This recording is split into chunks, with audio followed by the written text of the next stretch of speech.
Hello, everyone. Welcome to the first ever, the inaugural Weeb Weekly. I'm here with Mizu Shogun. What's up? And TropicalYeti, my boy Jose, calling in from Texas. Yes, sir. Hola. Hello, family. How you guys doing? We have a lot to get into this week. Not even just wholly centric on anime. We had a lot going in just pop culture. We had Godzilla versus Kong. We had a new episode of Captain America and the Winter Soldier. We had Invincible. We had Reincarnated as a Slime. We're going to break down AOT and MHA. So without any further ado, fellas, Godzilla versus Kong, monkey versus lizard. Who would have thought? Oh, baby. I have that was going to be the perfect action movie. Yes, indeed. I mean, I had high hopes, very high hopes for that movie, but my Lord. Yep. Listen, I was watching it. I'm watching it. And so I think the first point that I realized like it was going down was that freighter scene, right? Mm-hmm. And you got to think like Godzilla's usually a lot taller than King Kong, right?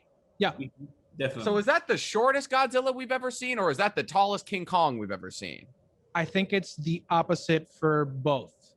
So, yeah. Oh no, opposite for God. So this is technically the largest Godzilla ever put into film. Shin Godzilla or comics Godzilla, I don't think is kind of should be included, I guess, in the if we're talking strictly the Toho verse, the production house that made Godzilla, and obviously including the 2000 and whatever or the 1999 version of the US Godzilla. This is, without a shadow of a doubt, the tallest one. I think he's at like 398 meters or feet or whatever. So, yeah.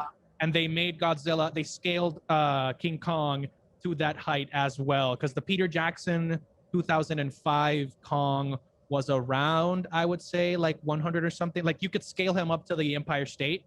So he's definitely like, this version of King Kong can take the Empire State and make it into like a frisbee. So yeah, like a spear, like he was doing with those trees.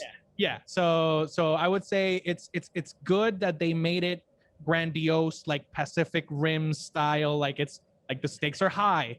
Like this version of Godzilla would take the original Toho 1954 Godzilla and make him into a nightstand probably. So yeah, like literally he would be a coat rack. Like it would be over for him. For sure. And it's awesome that you're here, Jose, because here I am watching Godzilla versus Kong, and the first thought that I have while watching it, I'm like, he's like fistfulling like fish into his mouth, and I was like, that is like the ideal Japanese meal. I was like, I am so jealous of how much fish this man gets, and I text you, I'm like, I got so much content for this movie. Oh, and yes. I was like, you were like, yeah, I'm getting into theories and Easter eggs, and I'm like, I just thought he had a lot of fish. Yeah, for sure. Mizu, what did you think about the movie? It was a lot better than I expected to be, because I was thinking like, oh Lord, they're gonna probably like do some, how they did with Batman versus Superman. That's the exact comparison I thought. Yeah. But it was pretty epic. I was sitting here like, okay, the main movie should be, Godzilla versus Kong. I don't want no middle ground. I don't really care too much about what's going on with the humans. I need to see two Titans fight. And they delivered. I like how they did it in a round basis. Like, oh yeah, the first round was by sea. King Kong versus Godzilla. They had that round. Then King Kong came back, and then back and forth. I like how they did that. Bro, I didn't know Godzilla could breathe underwater. Oh yeah, that seems like cheating. Yeah, so I think that's why they did it, and it's a great point that Mizu brings up. The fact that they did it in all of their like respective homelands. So if you think about it this way, Godzilla is like the king of the sea as well. So he rules basically the surface by obviously patrolling the water, which is over 70% of our landmass. But he also like can definitely, he's amphibious, right? He can go into he can go into land and absolutely wreck some stuff up. And they brought King Kong, and I thought he did well, like considering the fact that he only had 3 freighters. Even like when he was underwater, I was thinking it's a wrap. It's curtains, right? Because like he's getting dragged into the depths of a short movie. Yeah, it would have been a really short movie. But if you think about it, they used Hong Kong as a simulation for Kong's homeland, right? Or home environment, because he was like jumping through buildings, using buildings as cover, which he would do if they were in the jungle. But obviously, like, it's at a much grander scale, because like in a city, you also have the collateral damage of all the people that are there. So I appreciate that Mizu brings up a very important point, that they both had their chance to shine where they're strongest. So it does help, like, the argument of like, oh, who would really win in real life? Or but continue. My question to you guys is, I mean, who are you guys rooting for? I thought I was gonna go in, because here's the thing, like, everyone was talking mad smack on Kong. They're all like, oh no, he's a monkey with a stick. Like, what's he gonna do to the lizard that killed Thor? But like, I knew that Kong was gonna be the good guy, like, quote unquote, the good guy. And like the second, like, I saw him like just chilling, and they brought out the little Iwi girl, and I was like, okay, Kong's a good guy. And so like the movie directed me to like I bang with Kong, so I was rooting for Kong, which, I mean, I guess I was on I root for the underdog, always the underdog. At least for me, I'm a big fan of the franchise. So when I was a kid, my grandparents and some family friends used to have a lot of VHS tapes. So I saw a lot of like VHS tapes of like the original run of the Superman TV show, like when it was black and white. I remember watching at 7 years old the original Godzilla, and how they basically made it an allegory for us using nuclear energy, and like how Godzilla is basically, look, if we keep messing with a technology that we don't understand, nature will bite back. And that's why he destroys Tokyo. That's why he works so well as the bad guy. And the music is so like, it's so reminiscent of like a bad guy theme song, like ba ba ba ba ba. Like he's the force of nature, right? So I appreciate that they went with Kong and turned him into the good guy, because obviously in the 1933 version, Kong is like seen as like the misunderstood giant that turns out like he can be very dangerous if left unchecked. So I think they gave all of that burden to Godzilla, who's used to being the heel, and then they just took Kong and made it very essential to the story. Like, we're on a journey with Kong to understand, why is there so much hate? Like, why can't we all coexist? And it's because obviously there can only be one alpha. I feel like it's hard not to be the heel when you can shoot a laser that goes to the center of the earth. Yes, sir. Like, that was probably the wildest moment in the entire movie for me. Was like it's like, all right, they can sense each other, and Godzilla just drilled to the center of the earth. And all right, so my biggest thing with the center of the earth, I'm gonna call it Middle Earth, the Hollow Earth, the Hollow Earth, is I'm watching it, and like, as a scientist, I'm like, that's just not how gravity works, because it's the outside. I was like, all right, it was like a ball, and I was like, the gravity wouldn't be on the outside, it would be pulling you toward the inside. So like, I was watching that, and they were like, yeah, we're gonna be flying through, and then there's gonna be like a free fall, and my brain was like trying to figure out scientifically, like, okay, how is gravity working in this universe? I couldn't get around it. Yeah. It looked dope down there, though. Yes, sir. So, but another thing about Middle Earth, or Hollow Earth, is Kong gets down there and he gets that axe. And the first thought that came to my mind is, who's got the better axe, Kong or Thor? Oh, yeah. We can get into that, but I know Mizu was trying to say something, so I want to know your opinions on this, bro. First of all, I was rooting for Gojira the whole entire time. Sir. Oh yeah. Granted, of course, like, I still also saw King Kong, because people were talking mad smack about King Kong before the movie came They out. were All kinds of stuff, like, Godzilla got this in the bag already, and I'm just like, I don't know, maybe King Kong might pull up with something. And of course, he gets an axe that can absorb Godzilla's radiation ray thing. And I was like, I was thinking to myself, plus how the movie set up, they really made King Kong the main character. Like, he is the main character. He is the underdog. And I like how they're symbolic, how you got the axe and you sit on that rock. So like, oh yeah, King Kong. Okay, yes, sir. Yeah. The whole king thing from. And I was sitting here like, okay, I guess maybe King Kong is probably going to win this fight then, because that's how usually movies are set up. But plus, side note, with the whole Middle Earth thing, with the whole, I like all the little B plots that were in there first. So we Yeah. got Godzilla versus King Kong, while we got the whole journey to the center of the earth going on right now. While we're dealing with this company trying to make, you know, Mecha Godzilla and stuff. I'm like, exactly. See, that's the thing. The real bad guy of the whole thing. That's Apex. That's Apex. That's Amazon. All right. That's. But here's the thing. All right. And we'll circle back to the axe thing in a second here. But was I the only one who was like, was the bad guy wrong? Was like all right, here I'm sitting here. Imagine Godzilla exists. All right, Godzilla exists. There is a radiation breathing dragon that could at any point destroy all of civilization. Are we wrong for like are we wrong for being like, maybe we built something that can fight that? That's the plot of Pacific Rim. I mean, yes, but at the same time, I appreciate the fact that these kaiju movies are really relevant to today, and the fact that like we can't just control nature and like terraform our problems our way. Like, yeah, nature has a way of balancing itself, and that's what like Gojira and King Kong are, and all the kaijus are. Like, they're a force of nature that can balance itself at any point, and I think it's very relevant to today, where like, obviously to a much grander scale, the situation that we're going through, right?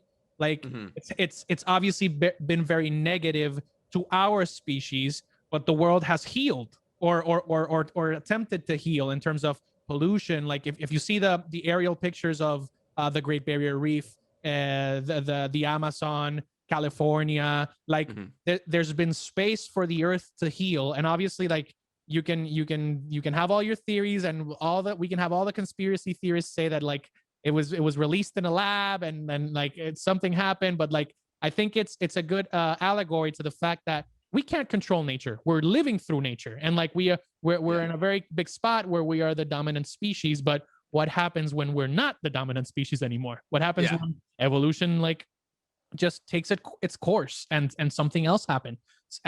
So I thought that this kaiju movie was really good at first knowing exactly what it was doing. It wasn't trying to be the Revenant or trying to be like the next Citizen Kane. Like, it just gave us exactly what we needed, right? Yeah. Which was a good old kaiju fight where we have two of the biggest and most famous movie monsters going toe to toe. So I really appreciated that.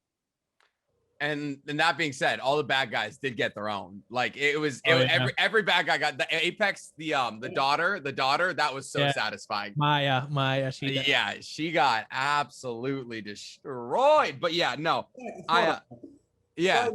my biggest thing is like, I think out of anything, why are like all like the humans like the dumbest people in these movies? Like, they make these stupid decisions.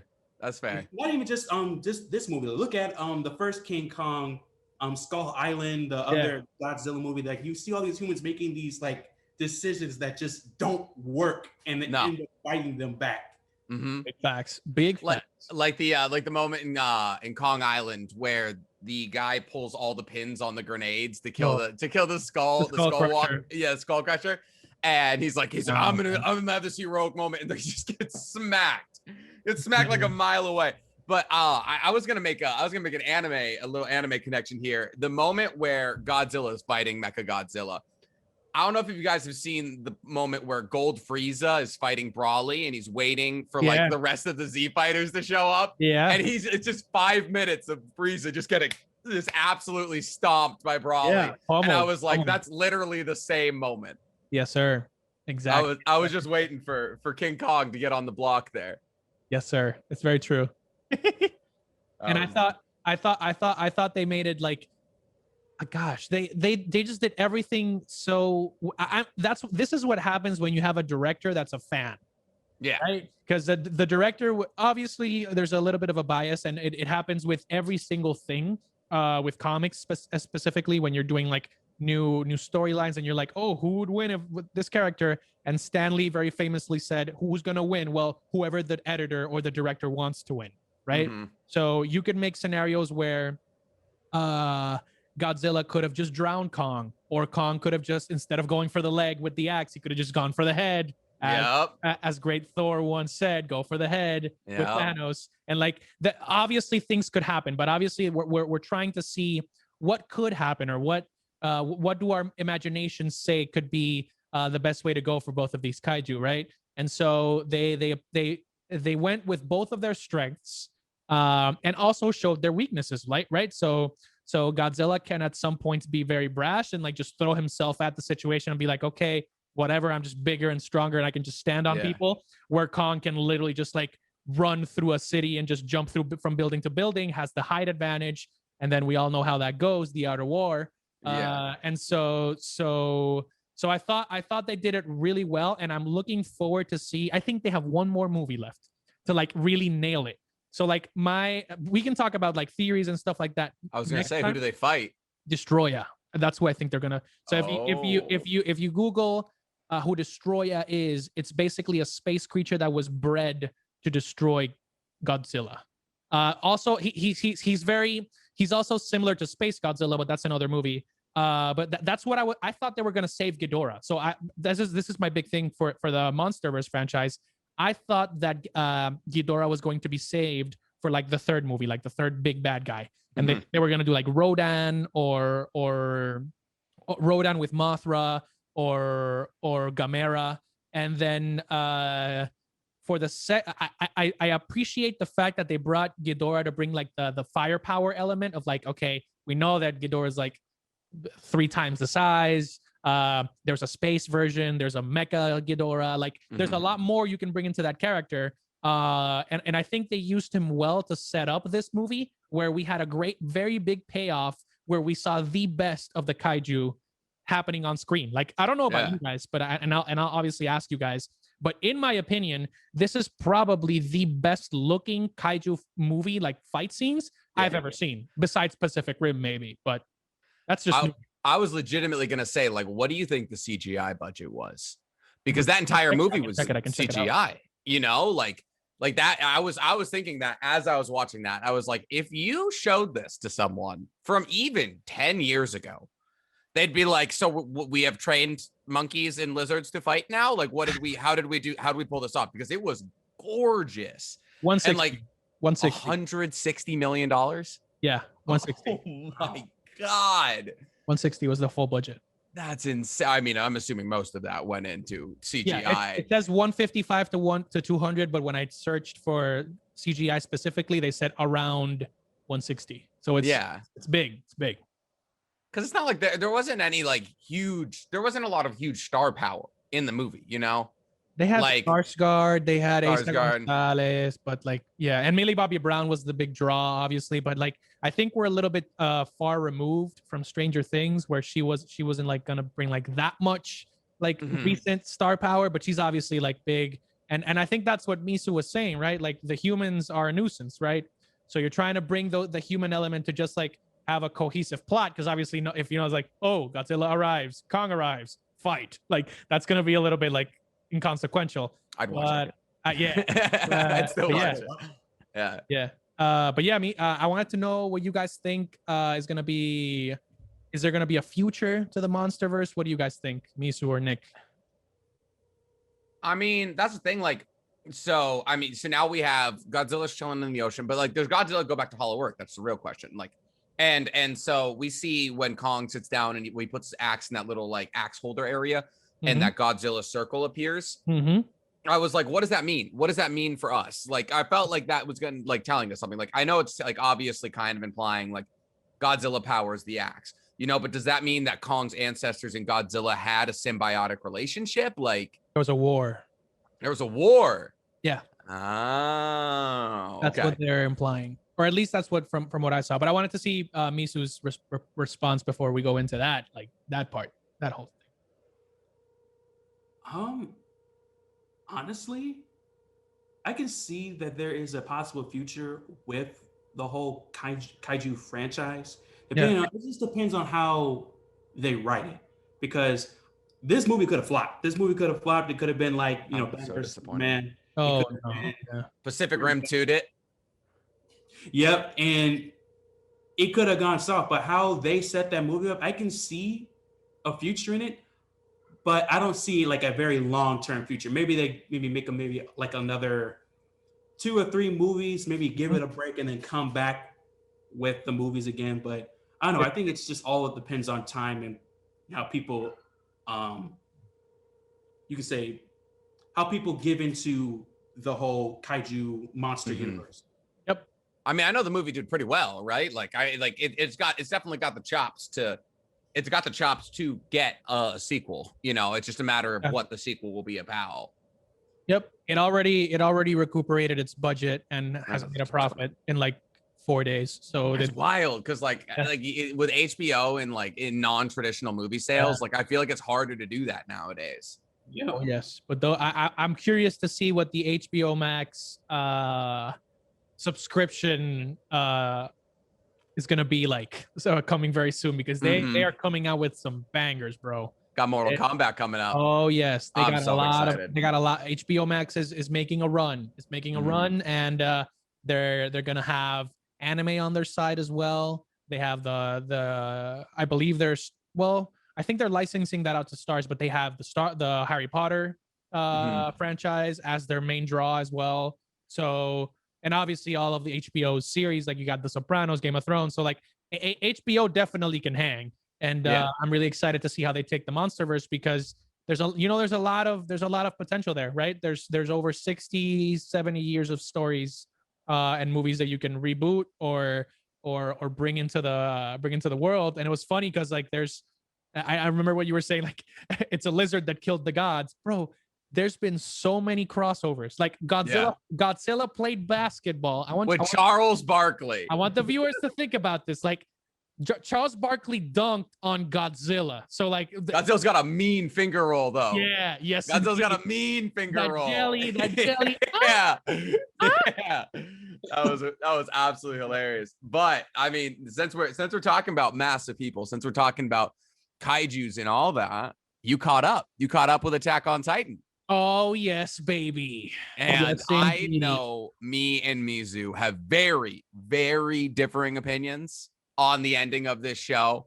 So I figured we should get into it because my man Mizu is a staunch Jaegerist, and I could not be further from that sentimentality. There is a reason. People, I get so many comments in Instagram messages saying, how can you be a Jaegerist? Yes. So there's a reason. Back yourself up here. Say it again. Back yourself up here. All right. So the reason why I am a supporter of Eren Yeager at this moment is because of a theory that has been circulating around in the Attack on Titan community. So for those in the audience, I don't know if you guys know Code Geass. Mm-hmm. And basically the gist of Code Geass is the main character is dealing with basically two nations fighting against each other. They hate each other. They have the reasons why they hate each other. What the main character does is that he takes all the hate and puts it upon himself. So he becomes the target, and everybody in those two fighting nations put aside their hate to go against him. And what it does is that it mends their relationships as he goes down. Oh, I believe that Eren is doing this exact same thing. I feel like you're giving him too much credit, but okay, continue. Keep going. The reason I'm saying it is because go off, King. Attack on Titan, so the Attack Titan itself, its main ability is that it can see the future, pretty much, the future successors of the Attack Titan, giving any person who holds the Attack Titan be able to see the future. Yeah. So, we've seen countless times where, of course, not yet in the anime, but we see countless times where Eren is using that knowledge to his interests because he knows what's going to happen. He knows what's going to happen. He knows what's about to go down. And he figures out that there's nothing really stopping it per se, except him, because the Attack Titan known throughout history is known as the Titan that keeps running, as in the Titan that keeps moving forward compared to the others. So I believe that Eren is being this way so he can get both the Marlians and the Eldians to come together to stop him and what is about to transpire in the next couple of future episodes and what has gone down in the manga. So you're telling me Eren can see the future, and yet he is without two legs currently as we've left him. That's the thing. That's okay. My thing is, all right. So Eren, obviously. So their plan, as we'll do a quick rehash here. The plan is currently to use Zeke's power and Aaron's power to euthanize essentially the Eldians, as we know it, to genetically modify them to make sure that they cannot reproduce. My thing is here. Yes, they can turn into Titans, but you want to know how they turn into Titans? Is if you shoot them up with something. Just stop stabbing Eldians with Titan serum, and we'll be all right. That's my thing. Is like, hey, listen, if we just stop injecting people with this, then we're gonna be okay. But obviously, it's like denuclearization. It's like if the threat of it being there is always there, then you're gonna have the issue. So like, wipe it out. But my whole thing has just been like, if we could just stop making them, if we could just stop dropping them on cities. That's my problem. Where are you laying on this one, Jose? Wow. Okay. So for those of you that don't know, I started catching up heavily with Attack on Titan recently, and I got to episode 75, which was really good. And I am okay. So I have very different opinions in terms of what I think of each character, but at least on that note, I feel like Aaron. I really like Mizu's theory because I think Aaron has realized. Theory. Yeah. I think Aaron has realized his importance as he's a mixture now because he's Warhammer / founding / attack. Yeah. So like he has 3 out of the 9, right? So I think he's realized his importance and is willing to do so, considering how many years has he got left before his 13 years are up? There was a 5-year time skip, 4-year time skip, and he'd already had it. I think he's got like, because he's 19. Because he's 19. He's got like 6 years left, 7 years left. So he definitely and we saw in the crate scene that he already knows he has to find a successor soon, right? And he doesn't want it to be somebody that he cares about. So I think he's willing to go down if he doesn't find a right successor to all 3 Titans, right? So I honestly think that their plan to euthanize might be a little bit too like intense, I guess. Yeah. Like, it might be a little bit too far-fetched, and I think that might be partly because of his stepbrother's influence.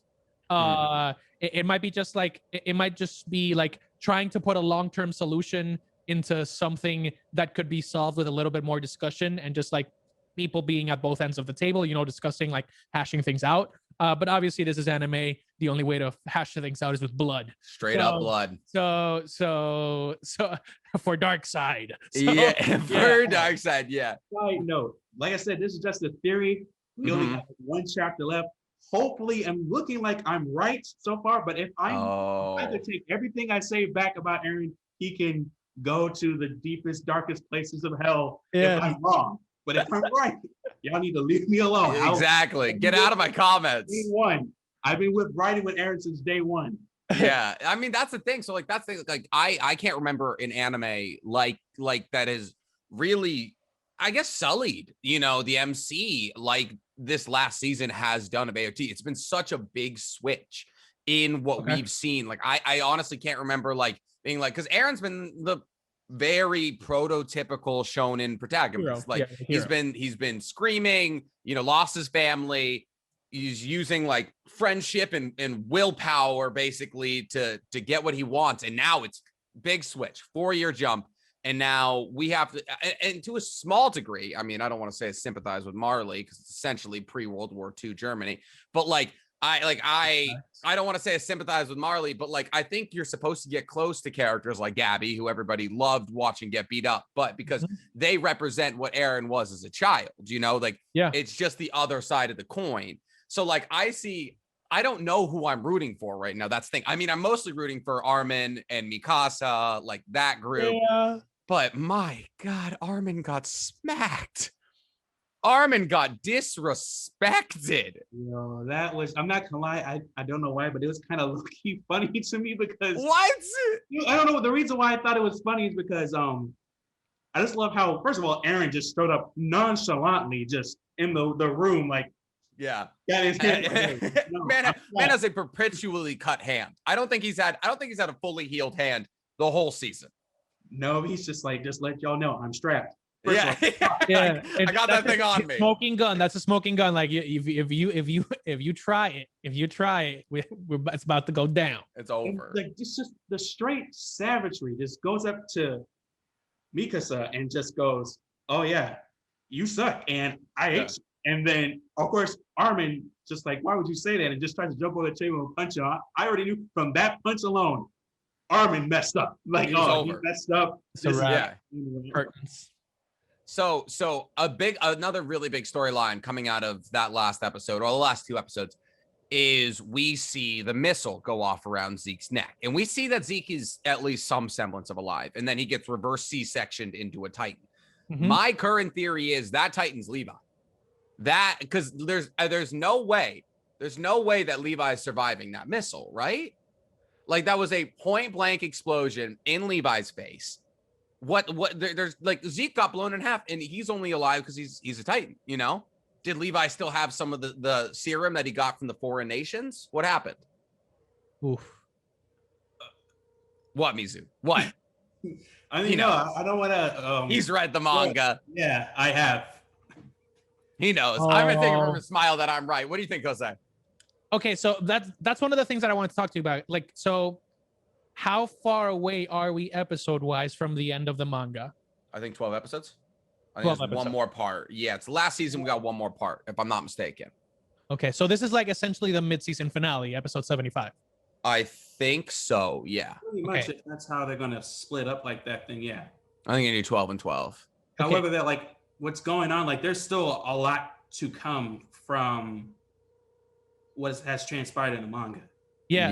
So that's what I've been saying. Like, okay, I unfortunately I'm a part of the Twitter sphere, and I've had some of the eventual anime events like spoiled to me, because I know that like they see who can spoil it fastest. I know Aaron is gonna be growing, let's just say that, very soon, and so I don't know what exactly is gonna happen. I don't know if Armin's gonna get involved, or I don't know if it's, let's say it's Levi. What if he swallows Levi and he's a Titan or whatever? So like I don't want to know. I just want to see it. But like the big thing is that like there's a lot we don't know more than what we do know. So like what we do know is that I forgot the name of the girl that trapped Aaron into going outside. I forgot her name. It starts with a P. Trap. The girl that lured Aaron into going outside, that's why he lost his legs in episode 75. Like, Peak. Peak. Yeah. Peak. Yeah. Yep. So like, the Card Titan. Yeah. So like exactly. Yes. So she's one of the last Titans left, right? That's her jaw, and then Annie is still chilling. Annie, yeah. So like I'm not sure if we're missing something, like one last detail that before the big rematch between Armored and the attack. Yeah, Rhina and then Aaron. So I think we're missing that little detail that can make the switch. And maybe if they want to diverge from the manga and pull a Full Metal Alchemist, I guess they can do that. But if they want to keep it like in line with the manga, I'm super excited to see how this thing goes, because like there's a lot of hype. I've seen a lot of hype everywhere. Oh yeah. For both sides of the room, but I don't know, man. I feel bad for everybody that's been like targeted by the Jaegerists. Like this, they just seem like very intense. Yeah. They're getting what they want though. Yeah. I mean, I guess it speaks to the power of just like free booze. Yeah. That whole thing, that whole plan is just, first of all, as a plan, that's fantastic. Yeah. But morally, that is just awful. Like, it's terrible. Yeah. And I love his what was the character's name? The dude with the red hair face, after he revealed, like, oh, you guys put Zeke's spinal fluid in the wine, and he's just like smiling, turning around like this. Got him. Got him. Yeah, I think it was dumb of the Marlians to bring the Jaw Titan to somewhere where, because I mean they all saw what Aaron used the Jaw Titan as a bottle opener. Yeah. On the Warhammer Titan. I was like, why would you bring it back? He's just gonna use it as a bottle opener on Annie. like next season, will Aaron have boobs? I don't know. Like I think it's time we gotta ask that. Like he might get the female Titan. Like I think it's time we get used to that reality. But all right, before we get into any manga spoilers, let's go ahead. I actually have a question. Okay. All right. I actually have a question for that. So like I'm trying to understand, because obviously I saw the show, and I've seen Misu's like breakdowns of all the Titans, because like I needed that extra bit Titans Explained. Yes, I love that series. Titan. Yes. Bro, you need to do voiceovers. Yes, sir. Yes, sir. And I okay, so how is Aaron so convinced that this euthanasia method will like be the solution to everything? Is he just like brainwashed by by Zeke, or is he just like, is this the lesser of two evils? Like, I don't understand why, because he's been pretty rational up to this point. Like, obviously, like when he's in Titan form, he's like, I'll kill all of you or whatever. But like, he's been pretty rational up to this point, and we've seen him mature, or at least be traumatized into maturity. So like, I felt kind of off. I'm like, why would you side with the Beast Titan if you've like been trying to find his ideology and his motivation since the beginning? So if you guys can shed some light on that, that'd be great. Oh, I got nothing for you. Well, I mean, it all depends on you, if you guys care. It's a manga spoiler, but it's not a huge one. It's not going to be like, oh, super surprising. Let's go. All right, this guys, if for the followers, if you don't want manga spoilers, just skip until you hear my voice. Yes. So, frankly, Aaron actually does not believe in Zeke's philosophy. That's pretty much it. He has his own plan that he's trying to set in place, and he's basically using his brother to get what he is trying to achieve. Kind of like how he did with Mikasa, Armin, and all of them when he invaded Marley. Yeah. Anyway, so he only did that so he can agree with Zeke. Of course, because you would think to yourself, I was thinking the same thing, like, why would you do that? Why would you agree with this plan? It kind of goes against what you're trying to do, but he doesn't agree at all. Okay. And speaking of Zeke, but back on a non-spoiler, because this is what happened in the anime, but speaking of Zeke, I was kind of low-key mad at why Zeke is doing what he was doing. I was like, okay. It's not a good reason. Like, don't get me wrong. After seeing those flashbacks, Grisha Yeager, Aaron's father, was not the best looking at the flashbacks and how he was treating him. Don't get me wrong there. But you also got to see that your people are being treated a certain way. And you put all that aside just to go play catch? Yeah. I love that. He was like, I have the Beast Titan, so like I'm not good for combat. Flash cut to literally Zeke using an entire squadron of scouts as baseball practice. Oh, jeez. Like I'm not good for combat. What? We never thought about this. You're the one who taught him to play catch. Like you are doing all this because I get it. You're a kid. Kid wants to spend times with their parents and stuff like that. But like the way you went about it, my friend, was just like, wow. I was sitting here looking at Gersha myself, like, are you serious? My own son just turned against me. I would have been like, bet. All right. Mm-hmm. It's on now. It's on now. All right, cool. All right, so the manga spoilers are over. You can come back to us now. But yes, I'd say unless you guys have any final points on AOT, I think it's about time we get into Cap and Bucky. Oh baby. Oh, okay. It was a good episode this week. It was a good episode. Great. One of the big things that I wanted like explained to me, because obviously I didn't want to like watch a lot of like YouTube videos because obviously they go a little bit deeper into the manga. So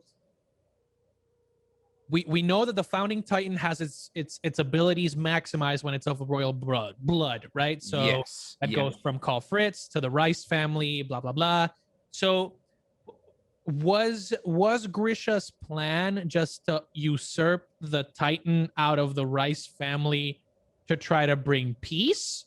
Or was it more like just being selfish and be like, we just want to take this because since there's a basically a pact of non-combatants, right? From Carl Fritz, like he doesn't want like there to be more battle, and then they use the rumbling as the excuse for no more battles between Marley and Eldia. So what was Grisha's motivation? Because like right now, Aaron has his memories. Aaron has his dad's memories. So I'm like, what?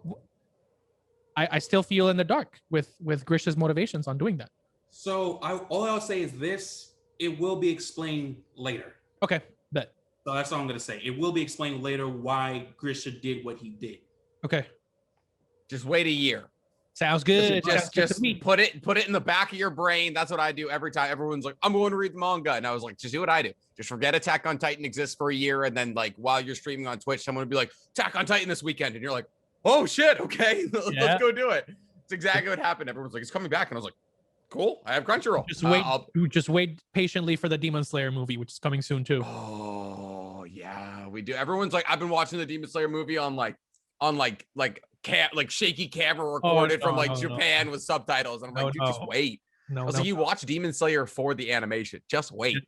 Yes. Patience. But okay, on to Falcon and the Winter Soldier. My first take, my biggest take, Madripoor. Okay, that city is bigger than Hong Kong, and no one knows it's there. Well, it's like it's a small island in Indonesia. Yeah, it probably you can see it from space. Yes, there's more. It looked like Hong Kong and Godzilla versus Kong. It was every building was a skyscraper. How have we not found this already? It's the John Wick logic, my friend. I guess in plain sight, my friend. I was just they were like I've never been here. He was like, yeah, it's High Town, that's Low Town. I was like, it all looks like High Town. Yes, sir. That was incredible though. What were you guys' first take from the episode? I want to see Misu's take on this because I also have very important. Okay. I'll just say that overall, right now, just because of this episode alone, Baron Zemo is my favorite character. This man, that coat was cold. Yeah. At first I was like, it's Baron Zemo. You can't trust him. Like you can't trust him. And I'm not gonna lie, throughout the episode, they kind of hinted like you can't really. He's been doing some shady stuff on the side. But at the same time, that made him very likable. The stuff he was saying, like I like the whole airplane scene where he's talking about, oh yeah, Steve Rogers, he loved Trouble Man, the song from Marvin Gaye. And this like I only like 40s music. And in Falcon's just like, what? Everybody loves Marvin Gaye. And then people like, I actually love the song too. It shows the African American experience. And then he's like way out of line. But he's right. Like you're way out of line. You're right. I love it. Well, so what was your very important take, Jose? Oof. Okay, so I'm first of all, I want to say I'm proud. I'm proud of Marvel and DC. Well, Marvel and Disney. Sorry, not DC. DC is on their way back from the redemption, but I have a lot of things going through my head right now. Restore the Snyderverse. Yes, sir. Put it into the waves. Yes, sir. But I'm excited that they're taking the hard, really dark and important topics that are relevant today and will be relevant forever and bringing it into the main light, into the limelight with Falcon and the Winter Soldier. We've talked about economic disparity, even within superheroes. So Falcon literally saved the galaxy, the entire galaxy, and he's still being discriminated against. We talked about government intervention with Isaiah Bradley. This man was literally the second coming of Captain America, and they literally experimented on him and throw him by the wayside, right? Yeah. We have the creation of the super soldier serum and being optimized for basically war mongering. We have what else? The expatriation of Sam's title as the next Captain America and giving it to the U.S. agent because it fits the agenda better. So I love the fact that they've been very direct. Like there's nuance, but it's also very direct. They're dealing with all the topics that we're dealing with in reality as of this moment. And I really commend them for that. And I do think they're trying to subvert all of our expectations. So first thing that I wanted to talk about. Oh yeah. You can go, Mizu. I'm prepping my thoughts. Yes.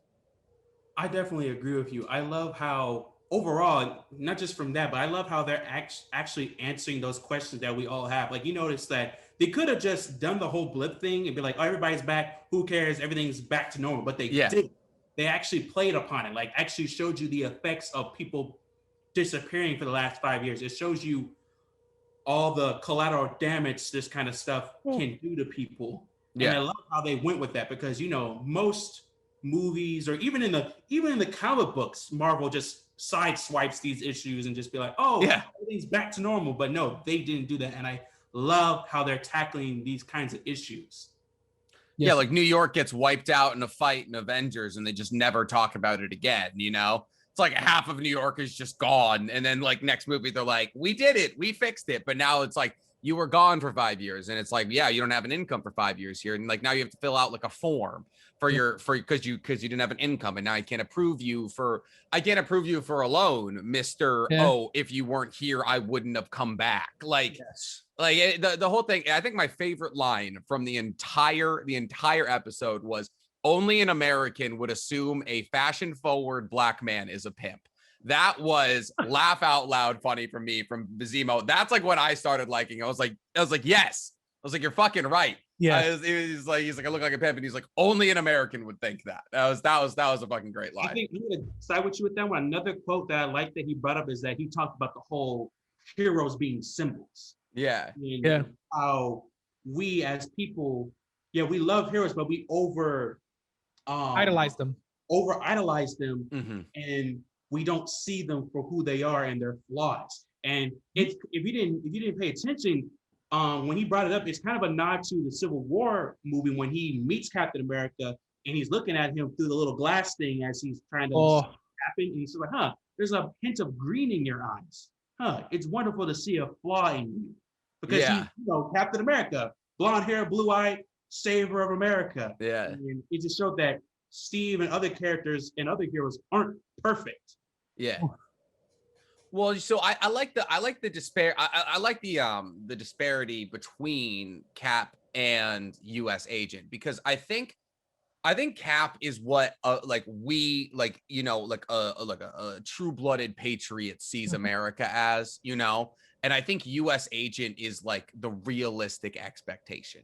It's like the idealization versus reality. Like the way that like we are gonna we're gonna circumvent bureaucracy. Like we're gonna like terrorize a witness. We're gonna like do all these things. Like we're gonna burn down the bridges to get what we want. Meanwhile, Cap was he's Jesus. He's like put up on the pedestal. He's the perfect human, everything. He can walk on water, so like U.S. Agent, like while I don't like him, I feel like is the more accurate representation of the image of America.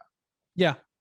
I think Captain America is definitely the Marvel version of truth, justice, and the American way, right? So like, he's the symbol that everybody wants to rally behind, while Wyatt is definitely a more Punisher-esque version of that. And I think that he's also making a very like good or a very poignant, I would say, recreation of America is also like militarization, like in direct involvement. So like he goes wherever the government wants him to go, and like he will literally like engage in practices that might toe the line between is this legal, is this a war crime, like all that stuff is being talked about through what is supposed to be a kids show. Like this is ridiculously complex, and I'm so happy that they're bringing this. I have so many more things that I want to talk about. Wow. And I think a really cool thing, it's the way I see U.S. Agent is there's some storylines where Superman is like basically America's like dog, like he goes out and he just does whatever like America wants, and like that's very similar to what we're seeing with U.S. Agent. But I gotta say, I think the coldest moment in the entire episode is when Baron Zemo finds the gun in the lab and he just gets rid of Nagel.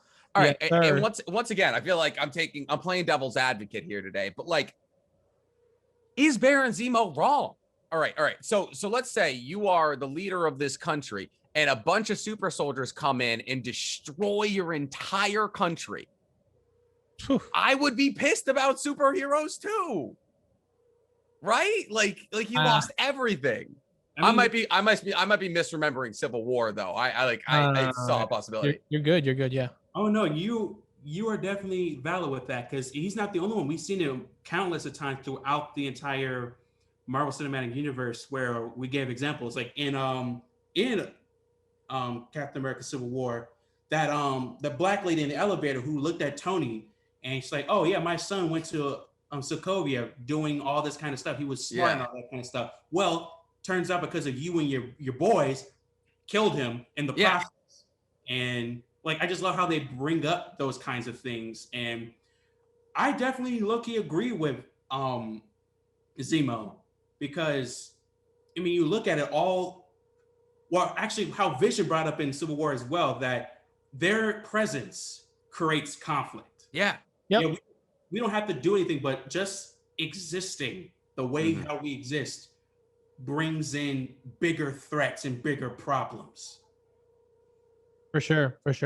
I think Baron Zemo is gonna be a crux in the story for sure. And I think he's gonna be more than just the bad guy, because obviously Helmut Zemo can in very, very severe ways become a bad guy real quick. So I do like the ability of like them saying, okay, we can work together to achieve a common goal and see what the hell's happening and try to move the story forward that way. But I'm super excited to see what Battlestar and John Walker have in store for us, because I'm sure there's going to be some battles ready to go. And I think, honestly, this is my big theory: Sharon Carter is not who she says she is. Oh, Sharon Carter is not who go off. she What says is she it? is. Bro, if you think about it this way, she's been expatriated, right? Yeah. As part of the Shield or Hydra or whatever you want to call it now, because I know Sword. There's lots of different acronyms, but whatever. She's basically working by herself, right? We've seen her.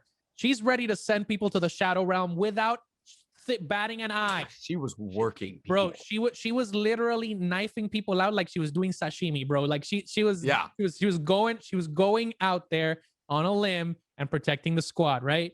I think it might not be intentional, but I think she's working with or with the power broker.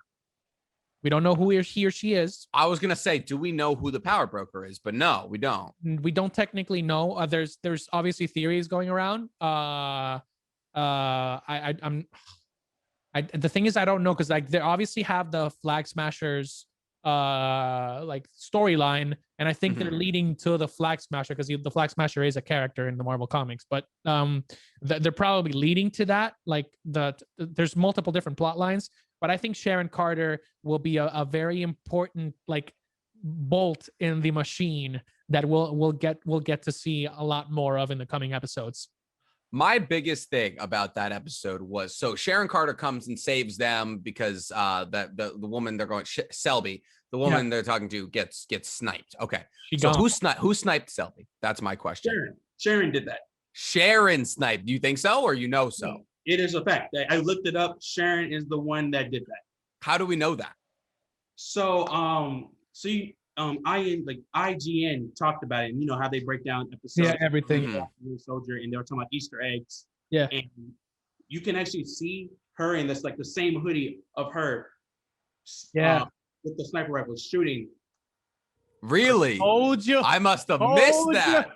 Okay. And then my second thing is, so Sharon then, I mean, so we're saying that Sharon causes that whole conflict, and then Sharon comes around, she guns down those two dudes with the pistol, right? Saves them in the end. But there's a dude in the window as well. Yep. Who was shooting out the window? That's what I don't know. That's what I thought it was gonna be. Hawkeye. Hawkeye. I thought it was gonna be Hawkeye. I thought it was gonna be like Ronin or something. Well, I don't know, bro. That's where I am. Well, we'll find out when they do the Hawkeye show, because that's a confirmed thing that they're doing. Yeah, that's true. God, we got so much coming up here. But yeah. No, I mean, it was so much to unpack here, bro. It was a lot. The last thing I want to bring up is the Wakanda, bro. Tail end at the episode. I forgot about that. Because I love how it's overshadowed, because I love how Falcon was talking to Bucky, saying, you know how people feel about Zemo? He blew up the UN. He killed T'Chaka, King T'Chaka. How do you think the Wakandans feel? Do you think they forgot about that? They didn't. And speaking of the devil, at the end of the episode, here is her name is Eiko. Eiko. Yeah. She shows up looking for Zemo. So I like how they're tying in. So now Wakanda is involved in this show now. That's the thing. I was wondering that. I was like, how can you do this show about a man with a vibranium arm and a man who's trying to inherit a vibranium? There we go. Shield. And I was like, how can you do that without Wakanda? Like this is like Wakanda is basically the sponsor of this show. You know, like no Wakanda, this doesn't happen. So like, I figured at some point or another they were going to get brought in. Yeah, especially with the undertones of the show, you know?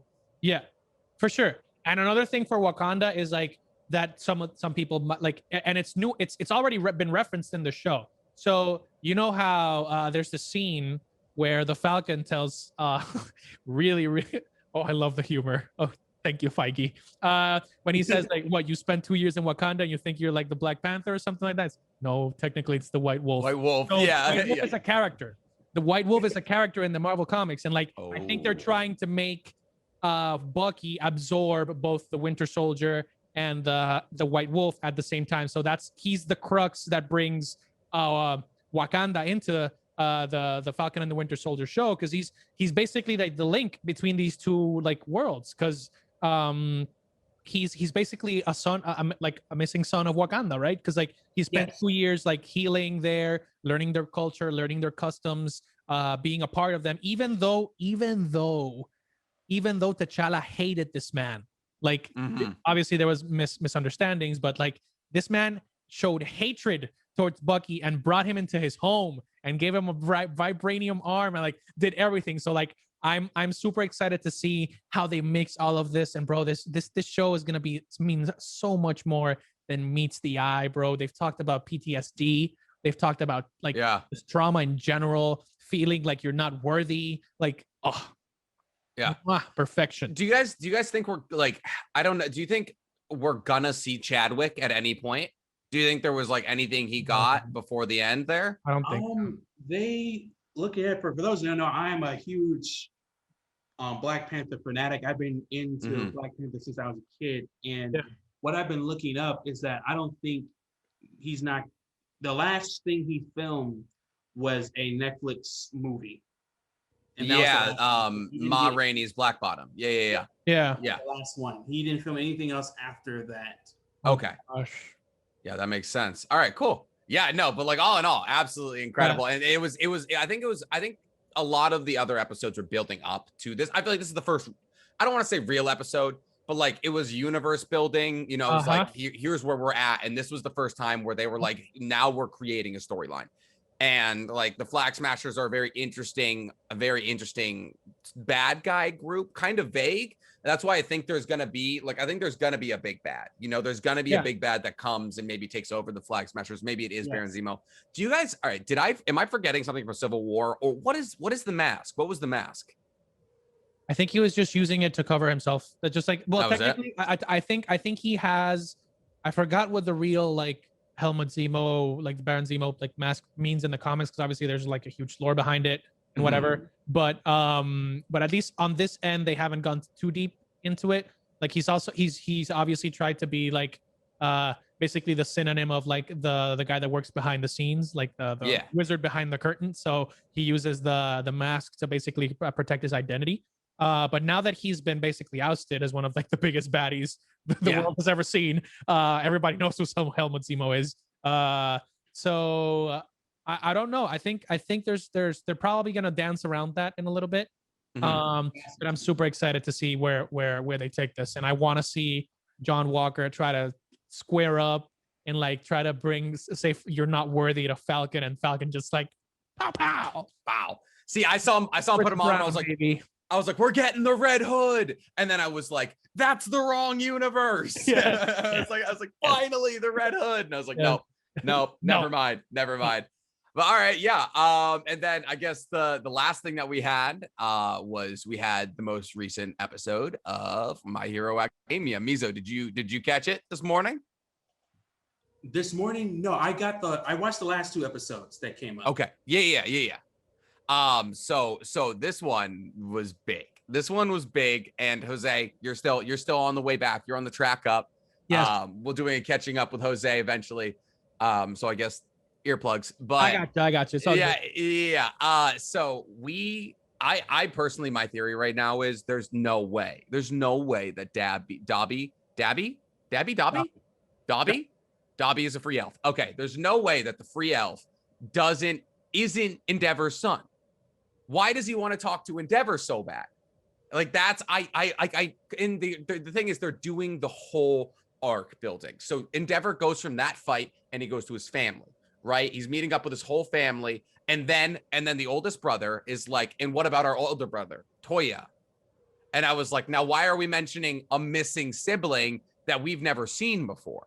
Okay, so now we're talking about a missing sibling we've never seen before. We're talking about a dude with incredible firepower, and we're talking about a dad of the year endeavor.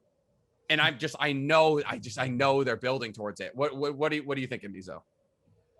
Honestly, it would be kind of a slap in the face if they don't confirm that he is Todoroki, because like they're kind of throughout the series they're building up to the fact that there's some little tidbits here and there that Dabi might be a Todoroki. Yeah. And now the recent events is showing that.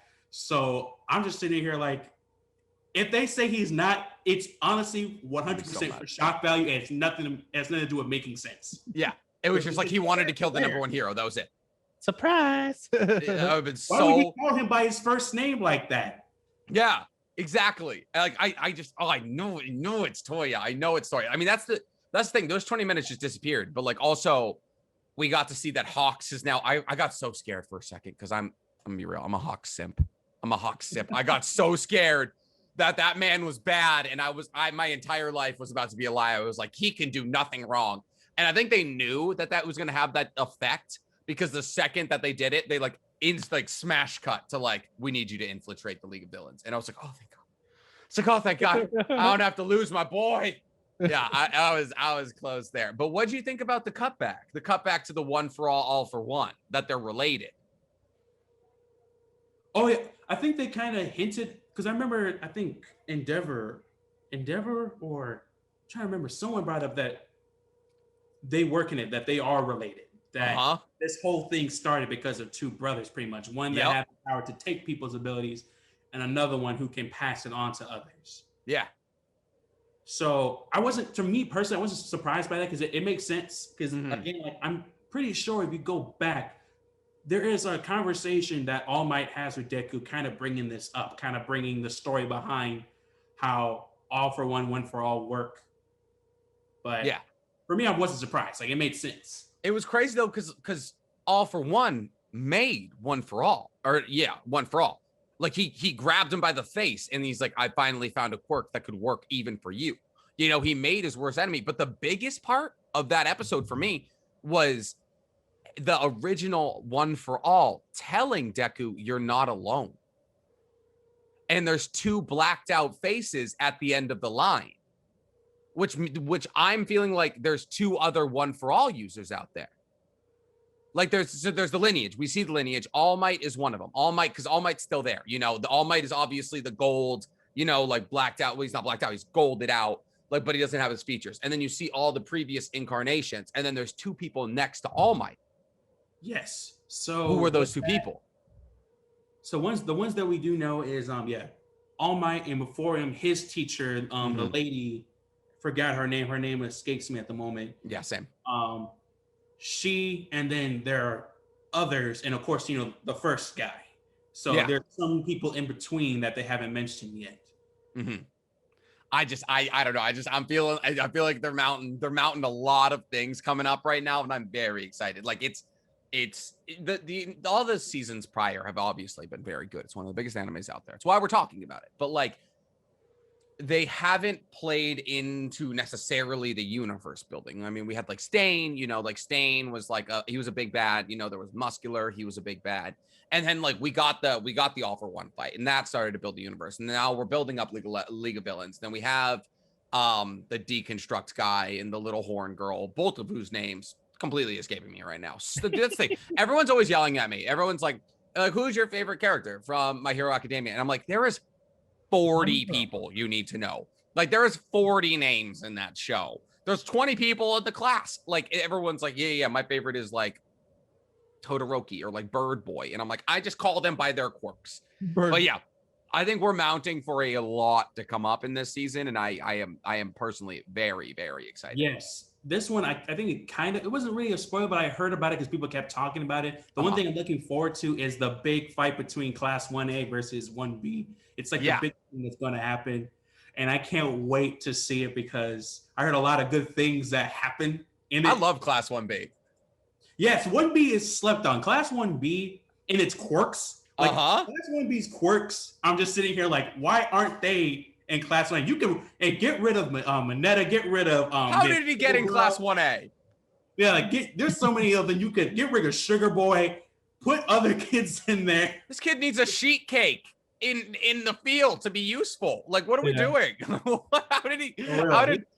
Sorry, no, that man's quirk is just trash. Like it's Sugar Rush. It's counterintuitive. Yeah, you think about it too. Like he literally needs sugar to use his power, to use his quirk. But if he consumes too much sugar, it can also hurt him. Like, it can make him lose his cognitive function. Half of I'm gonna be honest, half of Class 1A doesn't deserve to be there.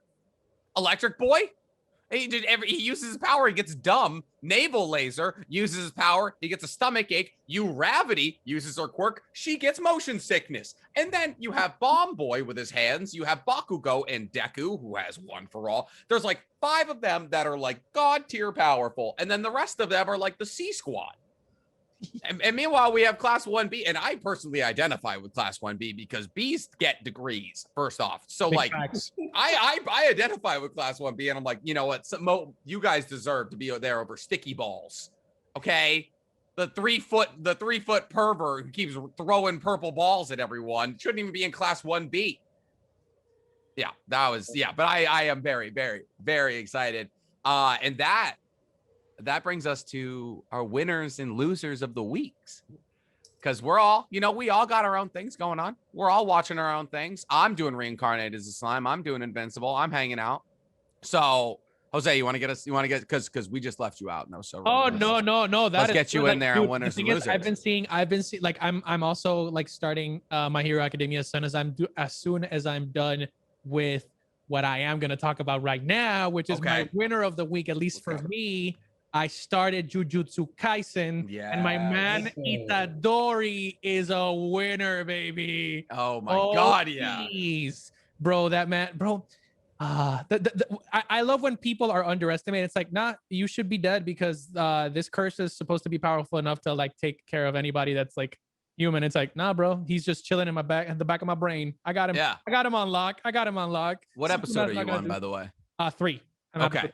So like, bro, I get the simping for Gojo. My man went to the Daredevil school of being a badass. My man can't see anything, but he can catch everybody in 4K. Bro, he is ridiculous. Yeah, he's ridiculous. I love Gojo. Fushiguro is like, kind of growing on me. Kind of that like Sasuke, Vegeta. He's likable likable Sasuke. Yeah, so I like that. But my loser of the week, Mikasa. Oh yeah. Oh my God. What, that chin? Bro, that chin? Bro, Mikasa, bro. She's ready to give it all for Eren. And Eren, I know Eren might have ulterior motives, bro, but it's like, I've always hated you. Like, come on, bro. No, bro, no. She's legit the sweetest assassin I've ever seen. I love Mikasa. I'm a big Mikasa simp, obviously. And I'm super excited for that. So yeah, those are my winners. So the entire main character squad for Jujutsu Kaisen. I'm so excited for you. And then my big loser of the week is definitely Mikasa. They did her dirty. They did her dirty, bro. When he disrespected her too, because he was like Armin goes to punch him and she catches him and he's like, look at that. You slave. It's like, look at your jeans. Look what you're doing. And I'm like, you won't let anyone touch me.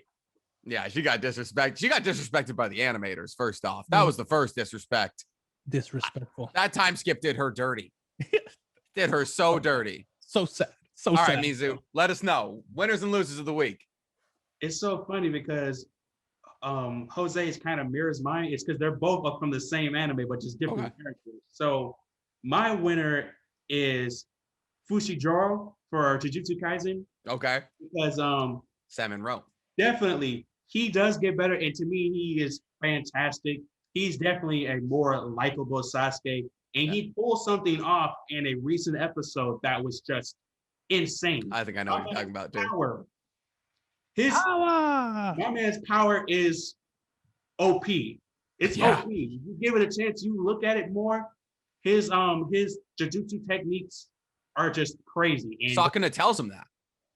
yes, and that's in a later. I mean, I think you're on that episode, on the third episode, where they kind of when they scrap, he's like, oh yeah, what a waste of talent. And of course he's thinking to himself, what does that mean? And then we find out what that means later on. And my loser is Gabby. And the reason why I say Gabby is that this entire season, she has been ready to scrap for Eren. She's been screaming this man's name all the time, Eren Yeager. And she's like, as soon as I see him, I'm going to kill him. I'm going to kill him. I'm going to take him down. Tell me why, when she finally is in this man's presence, just freeze frame, just complete scared. As soon as he walked in that room when Peak was there, Frozone. She's like, okay, here comes Eren. He said, you're the girl who killed Sasha. And she just went mute, just looking at him standing there. Like, I was like, girl, you were talking all that shit the other day. Like, now you just gonna, here he is. Like, you kept talking about him, here he is. And now you just put a whole 180 on this. Now you're scared. Why is Pete telling you to grab the gun? You should have been automatic. Like, oh yeah, here's Eren. I'm going to take my gun to shoot you. I don't care what's going to happen. No, she didn't do that. She went all coward. She doesn't want the smoke. She doesn't want that scene was dope. He was like, you're not going to shoot me. He was like, do it. Shoot me. He was like, come on, do it. You like, listen, you think you can kill me before I can transform? You think I won't wipe everyone out here? Like, yeah, I think. Go ahead. And the thing that kind of made me laugh as well is, mind you, Gabby been yelling at everybody and their mother. Yeah, bro. Oh yeah, that girl from the farm, even freaking Falco. Like, oh yeah, these aliens need to know their place and all that stuff. And as soon as she's at the dinner table where Eren is, she doesn't say a word. She just sits there in shock, just like, here he is, and Eren's just looking at her like, well, anyway, I'm gonna talk to both of you, not this girl. You know what it is? Gabby's got Twitter fingers. Gabby's got the worst case of Twitter fingers I've ever seen. Talk all that smack from a distance. Once I listen, I mean, let's be real. Aaron's like 6'2". You know, like once that man walks through the door, what are you gonna do? All right, you're 12. Back up. All right, bro. Yeah. I don't know about y'all, but Aaron's got that playoff LeBron look. I don't know. I don't know. It's scary. I would be scared if he showed up in the room and I'm like, I got beef with you. No, I do not. No, I don't. We're good. You know what, sir? I'm a Jaegerist now. It's the way they draw his eyes. They're just dark, like nothing behind it eyes. Yes, for real. He looks so emotional compared to other seasons where he's just like, screaming, always there, getting mad. And now this Eren is just like, he doesn't care about nothing. Yeah. He doesn't care about nothing but whatever he is trying to achieve. And everybody else is very sporadic, like, oh yeah, we need to rebuild the Eldian Empire. Like, we're gonna make Eren our leader. And then of course here's Eren still in, like, throwaway clothes, just sitting on the edge, like, just thinking to himself, like, it's not gonna happen. All right, so my winner of the week is Rimuru Tempest. We're talking reincarnated as a slime. My man, I don't know if you guys are caught up with this. This might be an exclusive for the listeners who are out there who are watching. I got reincarnated as a slime, but this show started as a fun, easy isekai. OP protagonist having some fun, fixing all his problems, easy work. It's one of those shows. It's like SAO or something, or Konosuba. No, Konosuba, it's not an OP protagonist. Shield Hero, things like that. Isekais where it's an OP protagonist who prevails overall. And it was lighthearted. But we got Demon Lord Rimuru now. And for the viewers out there who are keeping up with this, it went from PG-13 to NC-17 in 2 days. In two episodes. We went from, oh, look how cute that dog he has is, to we are legitimately decapitating people. I'm going to give you guys some presents. I'm going to give you some presence of mind here. There's a best girl in the show. She's an ogre. She's got a horn. She's real hot. And the way they draw her is essentially like Tsunade, but imagine with a deeper V. And she dies. And Rimuru just killed 20,000 people graphically. I mind you, to bring her back. And now Rimuru, who is always genderless, he's androgynous, now has summoned a demon who reminds me of Black Butler Demon and is fine, mind you. Now has best girl that he just brought back, demon that he now has. I mean, they have an androgynous character who's got fantastic waifus and husbandos on both sides on the field. And my God, he's living it. He's got people simping over. He's got more simps than Pokimane. Like, he is living. So yes, he is my winner by far and away. And my loser of the week is Omni-Man. Once again, another show that me and I'm sure, and apparently Mizo, but me and the listeners out there might be watching, Invincible on Amazon Prime. If you haven't watched it, get on the wave. Get on the wave. It is like what Batman wants the DC universe to be, except he technically dies. Like, it's Mortal Kombat meets DC, and it is violent. I can't even begin to describe what happens in the first episode because it'll ruin the show for you. Well, it'll ruin the first episode for you. Yes. But Omni-Man is Damien Darkblood is on his ass. All right. The detective from hell you think he gets exercise. Nope. He's on him. And I love it. I love this show so much. You know what? The whole show is my winner, but Omni-Man is my loser of the week. I got it. Once you're done with Jujutsu Kaisen and once you're done with... Oh, no. Yeah, I'm watching that probably tonight. It's only 3 episodes, bro. I'm watching it. They're 45 minutes, though, so keep an eye on it. It's all good. It's dangerous. All right, any closing points from you guys? Miso, you can go first. I really don't have anything to say when you put me on the spot. Okay. I can cover it. I can go if you want me to. You can go first. So for me, the biggest things, Falcon and the Winter Soldier. Obviously going into next week. This would be episode 4, right? So this would be mid-season finale if we're doing an 8-episode series. I want to see more the stakes get higher. I want to see the stakes get higher because right now we're dealing with a terrorist organization and the Flag Smashers that definitely have some ulterior motives, but we haven't seen them go super deep into that yet. So I want to see the stakes. Where are we taking it? I'm pretty sure they had planned at some point to bring T'Challa if he hadn't passed away.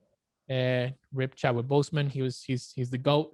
But now that he's out and Wakanda is definitely in, I want to see Shuri. I want to see a cameo. I want to see something because I'm pretty sure they want to make Shuri the next Black Panther or take on the mantle. Logical choice. Yeah, she's badass. Like she can take that in a second. And like I want to see how they introduce Wakanda in a fun way. So having the Okoye cameo, an Okoye or a Shuri cameo would be great. And then obviously bro, I'm so excited. We are only less than 22 days away from the Demon Slayer movie. April 21st, 2021, baby. I am so breaking it down for that. So as soon as it releases, I'll be on top of that. Hopefully I'll be done with MHA and Jujutsu Kaisen by that time. So we'll be ready to go, gents. This is the start of a beautiful journey. Yeah, it is. Mizu, closing points? Definitely, I agree with Jose. I want to see the stakes in Falcon and Winter Soldier to get raised up a little bit more. Also, want to learn more the ulterior motives of the Flag Smashers because right now they're still kind of ambiguous.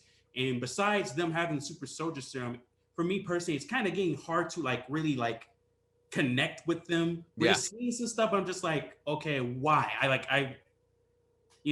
Why should I care?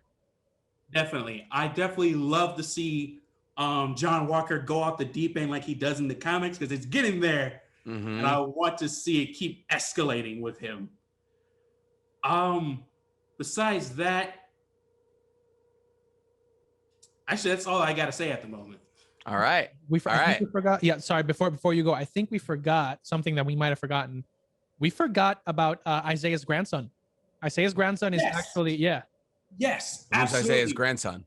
So in the comics, Isaiah has a grandson who is Elijah Bradley. And what he is in the comics, he actually is the Captain America, or he's also known as Patriot, and he is the leader of the Young Avengers. Oh. And the part that's cool about him is, there's 2 different versions. The one I know is that he didn't kind of inherit the Super Soldier ability, so he kind of used this steroid to mimic it. And for the longest time, the rest of them did not know that until he got completely injured to the point where he needed a blood transfusion. So Elijah Bradley, his grandfather, comes in, gives him a blood transfusion, and now he's kind of like a natural born super soldier. And in the comics, it said that he is twice as powerful as Captain America. So he makes Captain America's super soldier look like a regular ass soldier. Yes, sir. That's dope. And so he's not only just holding Thanos' gauntlet, he's getting it back a little bit. Instead of just holding it back, he would literally just get the ripper right off the hand. And I love how they kind of teased him in the 3rd episode, because that was the person who answered the door. We said, "Oh yeah, my granddad doesn't want to talk to anybody at the moment." Mm-hmm. So they kind of teased him. Hopefully, knowing how I have high hopes for it, because Marvel is good at continuity. Oh yes, they are. Hopefully, they're gonna bring him up, and you can kind of see them setting up the Young Avengers. We got in the Hawkeye show, it's gonna be centered around Hawkeye's daughter, who takes on the mantle of Hawkeye. In WandaVision, we see the twins, who are also future members of the Young Avengers. So they're kind of low-key setting up the Young Avengers for maybe future installments. Awesome. All right, cool. I'm happy we caught that. My closing points are Kong would have won if he put a leash on his axe. And if Dobby isn't Endeavor's son, we riot. And that's all I got. That is literally it. Just wrap up the world's biggest piece of leather around Kong's wrist with that axe. Godzilla doesn't stand a chance. But yes, that is going to do it for me, guys. I am NickCComedy on TikTok, NCHammer23 on Twitch, Mizu Shogun. I'm Mizu Shogun on TikTok, also Mizu Shogun on Instagram. And Jose? I am TropicalYeti on TikTok, the TropicalYeti on Instagram and on Twitter. You can just type TropicalYeti and I will be there. Perfect. And also on YouTube, TropicalYeti. And you can hear us every Sunday breaking down what happened in pop culture this week, from anime to manga to movies to TV shows. And we will see you guys next week.